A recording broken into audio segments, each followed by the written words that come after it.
AI 호황 한복판에 삼성 공장이 멈출 위기에 처했습니다. 올해 전삼로, 전국 삼성전자 노동조합이 파업을 강행하며 40조 원 규모 반도체 생산 차질 우려가 공식화됐죠. 그 충격이 내 스마트폰, 내 노트북 가격까지 건드릴 수 있습니다. 전 세계 AI 수요는 지금 이 순간도 사상 최고치를 경신하는 중이거든요. 왜 하필 AI 패권 경쟁이 절정에 달한 지금? 이 연결고리의 정체는 무엇일까요? 삼성만 위기를 맞은 걸까요? 지금 바로 보여드리겠습니다. 먼저 숫자부터 짚겠습니다.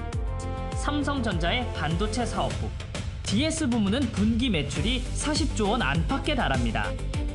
이 부문에서 핵심 공장 라인이 멈춘다면 그 손실이 수조 원대로 이어질 수 있다는 것이 40조 위기라는 표현의 배경입니다. 오해는 없어야 합니다. 40조 원이 즉시 증발한다는 뜻이 아닙니다. 파업이 며칠이냐 몇 주냐에 따라 실제 차질 규모는 전혀 다른 이야기가 됩니다. 그러니 지금 핵심은 숫자보다 타이밍입니다. AI 수요가 치솟는 바로 지금 공급이 흔들린다는 그 타이밍이 문제인 겁니다. 노사 협상은 현재까지 임금 인상률을 두고 사측과 간격이 좁혀지지 않는 상황입니다. 파업이 며칠 수준이면 조율이 가능합니다. 그런데 몇 주 몇 달로 이어진다면 이야기가 달라집니다. 삼성 반도체 생산이 흔들리면 우리 생활에 어떤 일이 생길까요? 첫 번째는 스마트폰과 노트북입니다. 삼성은 퀄컴, 구글, AMD 같은 기업들의 반도체를 위탁 생산하고 있습니다. 생산 일정이 틀어지면 이 고객사들의 신제품 출시가 연기될 수 있습니다. 내가 새 폰을 고를 때 선택지가 줄거나 같은 제품 가격이 오를 수 있다는 의미입니다. 두 번째는 한국 경제 전체의 문제입니다. 반도체는 대한민국 전체 수출의 약 20%를 차지합니다. 100달러 수출 중 20달러가 반도체인 셈입니다. 이 20달러가 흔들리면 무역 수지가 악화되고 원화 환율이 출렁일 수 있습니다. 환율이 오르면 수입 물가도 따라오릅니다.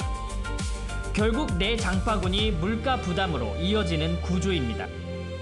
세 번째는 협력업체 생태계입니다. 삼성 공장이 멈추면 소재, 장비, 부품을 납품하는 수백 개 협력사도 함께 멈춥니다. 삼성 하나가 흔들리면 한국 제조 생태계 전체가 흔들리는 구조거든요. 정리하면 이렇습니다. 삼성 파업 장기화, 반도체 수출 감소, 내 생활비 상승 압력. 이것이 앞서 말씀드린 삼성만 위기가 우리 모두의 문제인 첫 번째 이유입니다. 그렇다면 노조는 왜 하필 이 시점을 선택한 걸까요? 단순히 임금 문제라면 이렇게 큰 파장이 생기지 않았을 겁니다. 뿌리를 파고들면 구조적인 불만이 나옵니다. 삼성전자 영업이익이 회복세를 보이고 있습니다. 그런데 현장 직원들이 체감하는 임금 인상률은 물가 상승분을 따라가지 못했다는 게 노조의 주장입니다. AI 호황의 과실이 어디로 가는지를 보면은 그 감각이 이해됩니다. 엔비디아 주가는 치솟고 TSMC 이익은 늘고 그런데 실제 공장 현장에서 일하는 사람들에게 그 혜택이 얼마나 돌아가는지는 불투명한 셈입니다. 거기에 하나가 더 겹쳤습니다. 삼성은 HBM, 즉 고대역 폭메모리 경쟁에서 SK 하이닉스에 뒤처지고 있다는 평가를 받고 있습니다. HBM은 AI 칩에 필수적으로 들어가는 핵심 메모리입니다.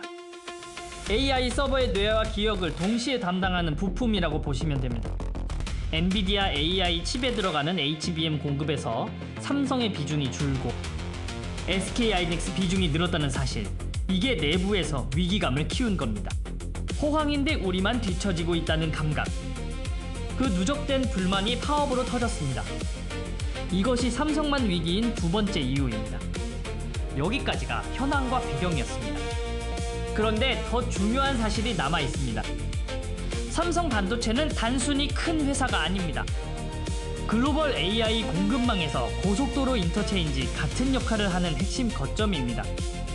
인터체인지가 막히면 그 도로를 쓰는 모든 차가 영향을 받습니다. 삼성 공장이 멈추면 AI 공급망 전체가 그 충격을 느끼는 겁니다.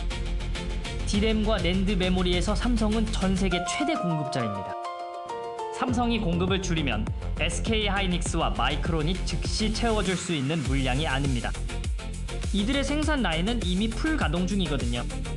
파운드리 즉 반도체 위탁 생산 부문도 있습니다. 삼성 파운드리는 TSMC 다음에 글로벌 2위입니다. 생산 안정성에 의구심이 생기는 순간 고객사들은 TSMC로 발주를 돌리기 시작할 가능성이 있습니다.